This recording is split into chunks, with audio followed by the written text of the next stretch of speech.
Welcome, everyone, to another exciting episode of Show Up to Win. I have an amazing guest.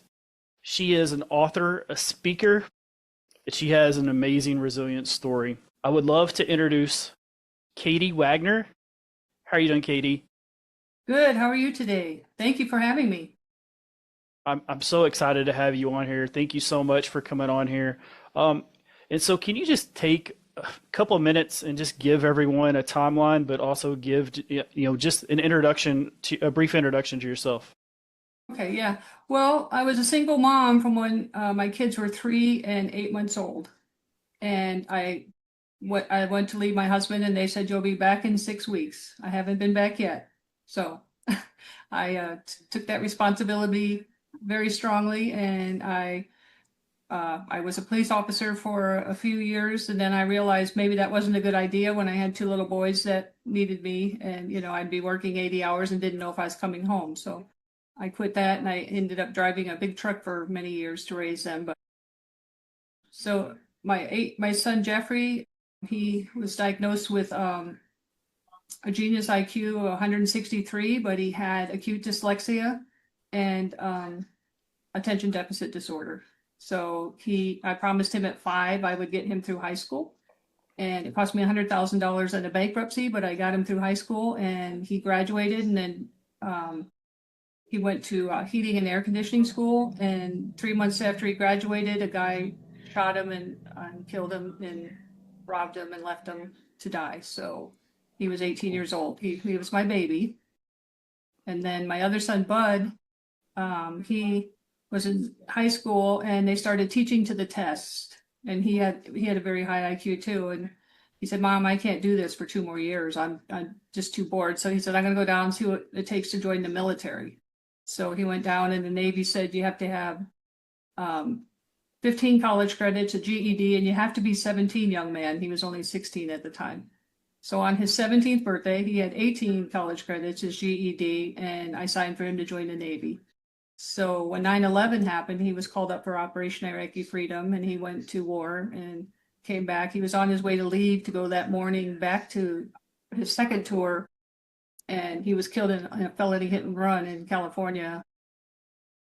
And so in 2 years, I lost both my sons, everything I had lived for 25 years. And I had to find a reason to stay here, and because they were everything. They were my life. I don't have any other children or grandchildren. So that's kind of the basic story. Right. So there's a bunch of resilient stories all into this one story that's your life. And Yeah. I think that's another thing is when we look back, even the most resilient people, there's usually a bunch of resilient stories, whether it's life, business, and then also in family. Um, the one thing that I feel just from this part is just that you've went through these steps, but you were so determined to like keep your word, keep your integrity, and keep your authenticity. Would you assume I see you're nodding your head, so I'd say you agree to that. Yeah, definitely. To me, a parent has one job, and that's to raise their kid and to be good adults. And that's really what we did. We grew up together. We were the Three Musketeers. They knew how to cook, clean, do their own laundry. In fact, they could cook better than I could, but um, and then we had to clean house on Saturday morning, and when the house was clean, we had the rest of the weekend to do whatever we wanted to do. So they loved to anything to do with water. So they surfed, they scuba dived, they swam competitively. It was they, we were very close, but they respected me, and I never had any problem with them. My kids never once yelled at me or screamed at me like you see now sometimes on the television and stuff. We just had the utmost respect for each other, and I just raised them to be good people, and people killed them. I guess that it's not like I woke up one day and said, "Oh, all right, I'm over this. I'm gonna, move on." It took years. I didn't even talk to people for 10 years. And then I when I was Jeffrey was murdered, I had to go see a psychiatrist, and she said, "You need to write the book." And I'm like, "Well, maybe down the road, but not right now." And then when my other son was killed, she said, "Now you really have to write the book." And I'm like, maybe later. But what happened is I jumped with the Army Golden Knights. When your child is killed in the military, you become a Gold Star mother. Hmm. and we get a lot of invitations. So one of them was to jump with the Army Golden Knight Elite Parachute Team. So I jumped at 14,000 feet. It's called the Leap of Faith. And the next weekend, I sat down, I opened my laptop, and I typed chapter one.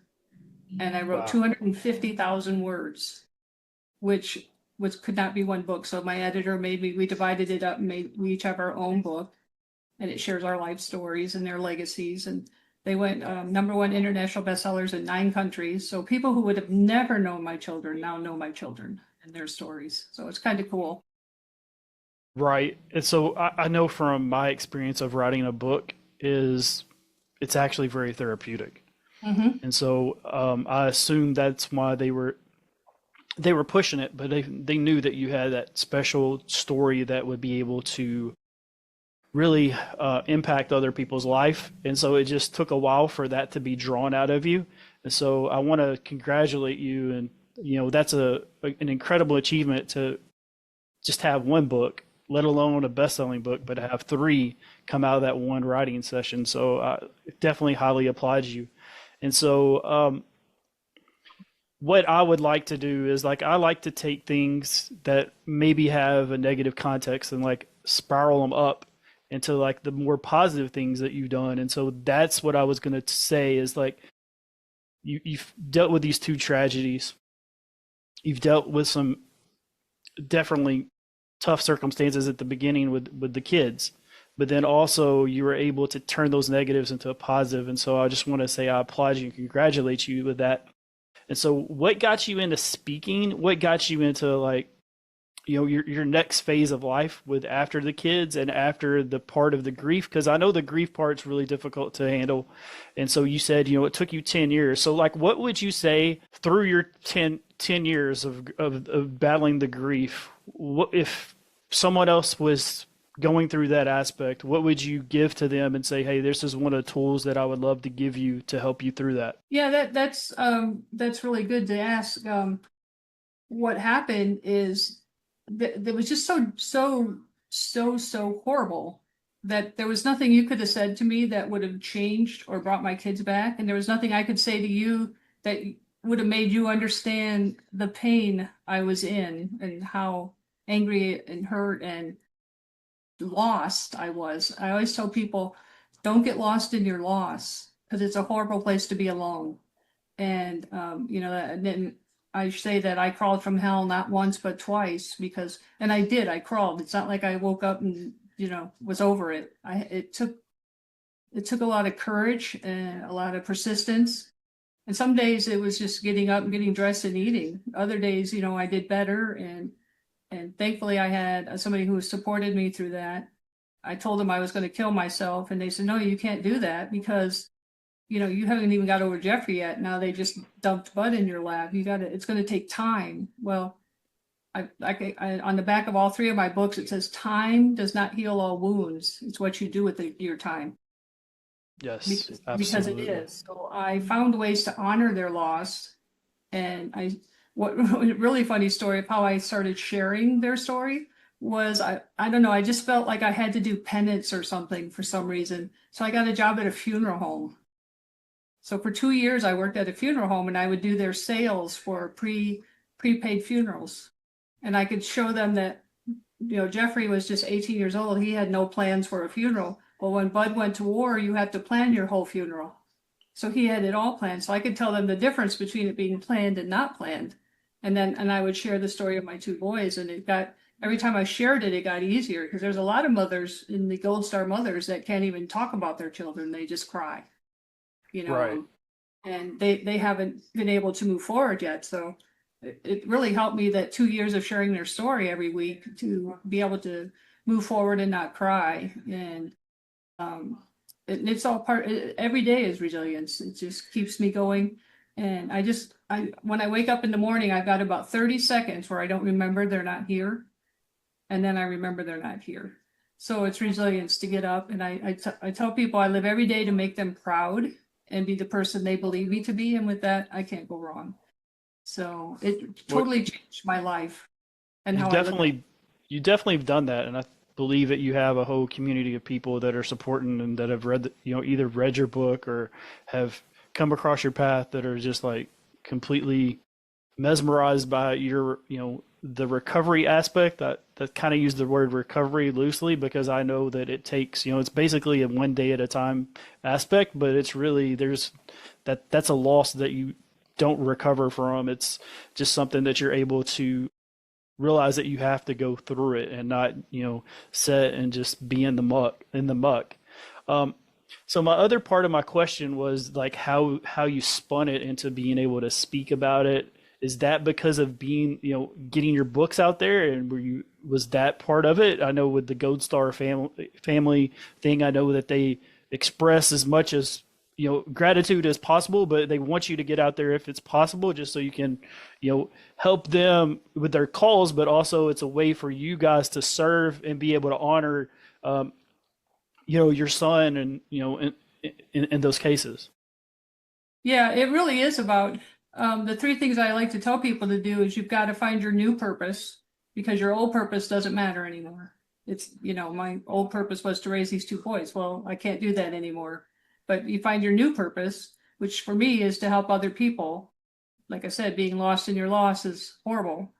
And then the second thing to do, I tell people, is to find a group of like-minded people because you don't have to keep explaining it all the time. They know because they've experienced it. And that's the Gold Star Mothers. They've helped me. But there's grief, there's grief groups, there's church groups, there's all kinds of groups you can belong to. I'm hoping to start a membership here in the near future so that people can come and they can listen or they can talk or not talk, whatever they need to do, but know that there's other people who have been through what they've been through and are willing to help them. I think to me that would have made a big difference in my earlier years because I was just alone. And then I always tell people, you just got to find a way to honor your loss, whatever that loss is. It doesn't matter. If you find a way to honor it, it changes the meaning of the loss. What was in that loss that I can take and move forward and help other people so that they don't have to suffer as long as I did to move forward, and they can learn how to help other people like a chain reaction. Right. So I just, I know with me, with what I'm going through and having to speak about it, it changed because of the purpose. Once the purpose changed, then it realized, then it was like, oh, this is more Dwayne on jet fuel. So I love the fact that you brought that up. Um, what is something that you are looking forward to in in this 2025? Like, what is something that you're working towards? Is there another book that you're working on, or is it just what type of goals are you looking for? Well, my goal for about 5 years was to get those books done, and because I was the only one that could do it. I lost my entire extended family. They don't talk to me because I guess they don't know what to say, so they don't say anything.